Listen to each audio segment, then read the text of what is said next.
The Selfish Path to Romance. Download Chapter 1 for free at drkenner.com. I can't believe you don't want to go to your own son's graduation. It's not a graduation. He is moving from the 4th grade to the 5th grade. It's a ceremony. It's psychotic. They keep creating new ways to celebrate mediocrity, but if someone is genuinely exceptional, This is not about you, Bob. This is about Dash. You want to do something for Dash? Then let him actually compete. Let him go out for sports. It'd be great.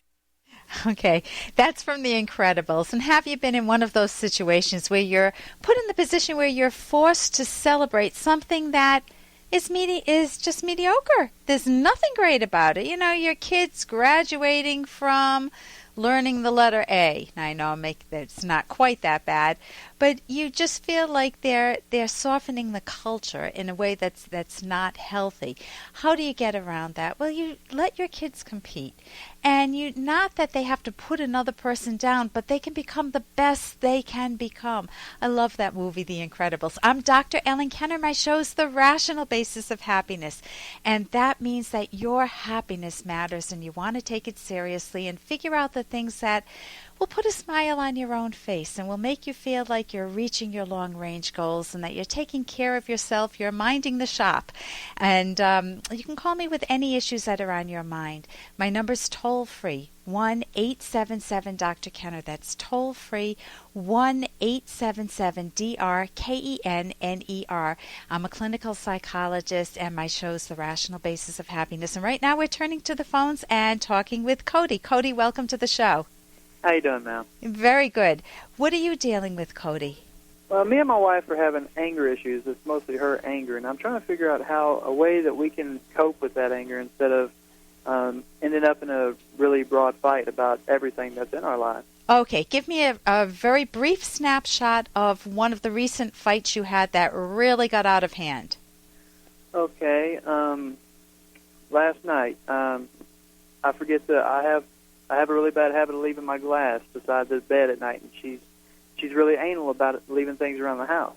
And I'm usually pretty good about picking everything up after myself. Well, last night I forgot to pick up my glass, and she woke me up at like 3 o'clock this morning, hollering and screaming at me just for that reason, just for leaving a glass beside the bed. Okay, when I hear something like that, my mind says it's not about the glass, because otherwise she looks like a fool, right? Yeah. There's something much deeper in your relationship with her and in what she sees as important in life. What does that glass represent to the best of your knowledge? You're not putting that glass away. What does it represent?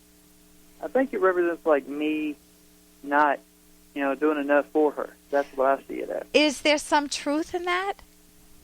That's the problem that I have dealing with is I do everything I possibly can for her. Okay, what do you think is missing? I'm not sure exactly. I mean, right now we're in the military. Yeah. Both of you?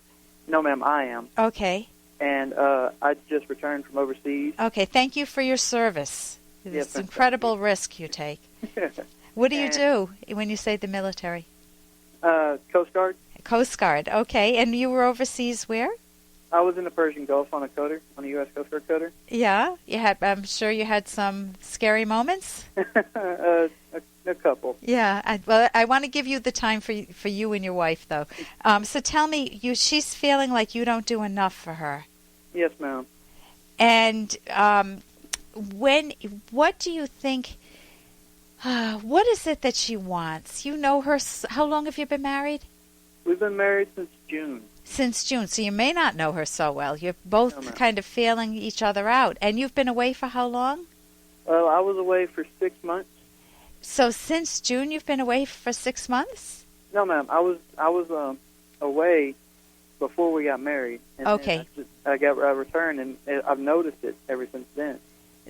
And this wasn't something that happened when you knew her earlier? No, ma'am. Whenever we knew each other earlier, I was always gone, and whenever I came home, it was great. Everything was perfect. We had, we had a great love life. We had time. We always went out because we were for each other. We didn't care about anybody else at that time. But whenever we got married and settled down, we kind of jumped into the normal life. Okay, normal. It sounds like that. That really pulled down your relationship. Let me ask you, what's happening with your sex life? Our sex life? Yeah. Well, it kind of went downhill, honestly. Yeah. We used to have sex. Excuse me. We used to have sex. Make love maybe sometimes 2 or 3 times a day, and it went from that to maybe once a week. Okay, some of that's totally normal when you first get married. Yes, ma'am. But do you think she has any feelings about that, or do you have any feelings about that are pretty strong? Well, I think another thing that I've noticed is she's really self-conscious with everything.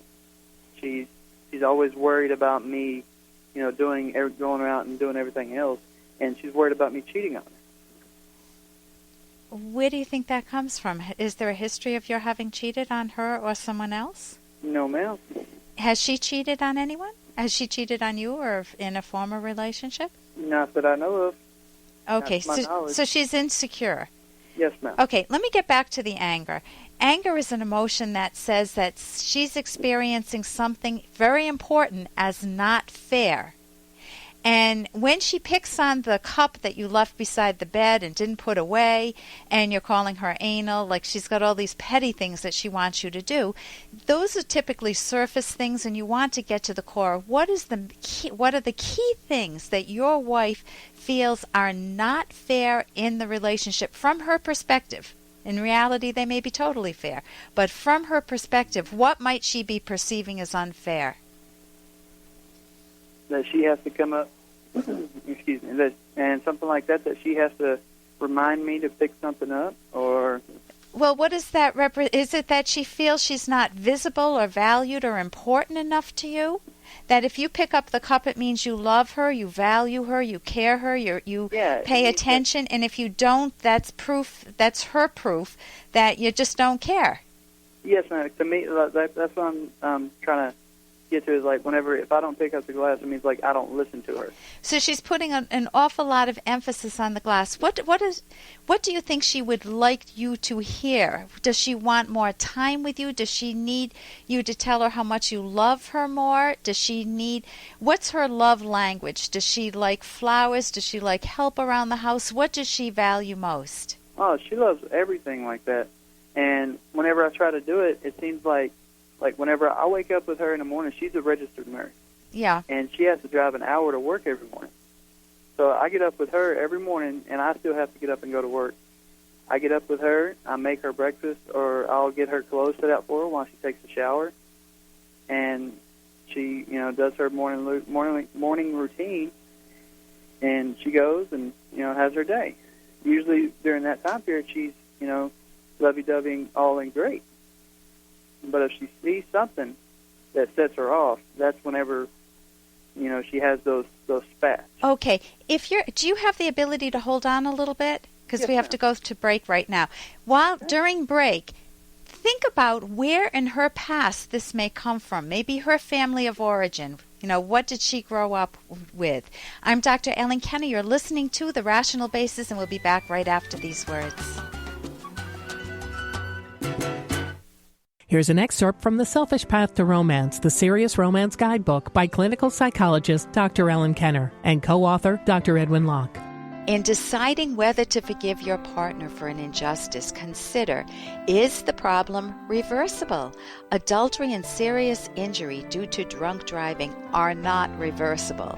Forgetting the milk is. You can get back in the car and go get it. Patterns of neglect may or may not be easily changeable. Was a proper, sincere apology given, assuming that an apology is sufficient? For example, honey, I'm so sorry I made fun of you in front of our guests. I was trying to score points for myself. I promise I'll never do it again.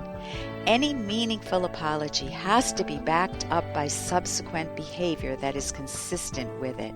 You can download Chapter 1 for free by going to drkenner.com. And you can buy The Selfish Path to Romance at Amazon.com.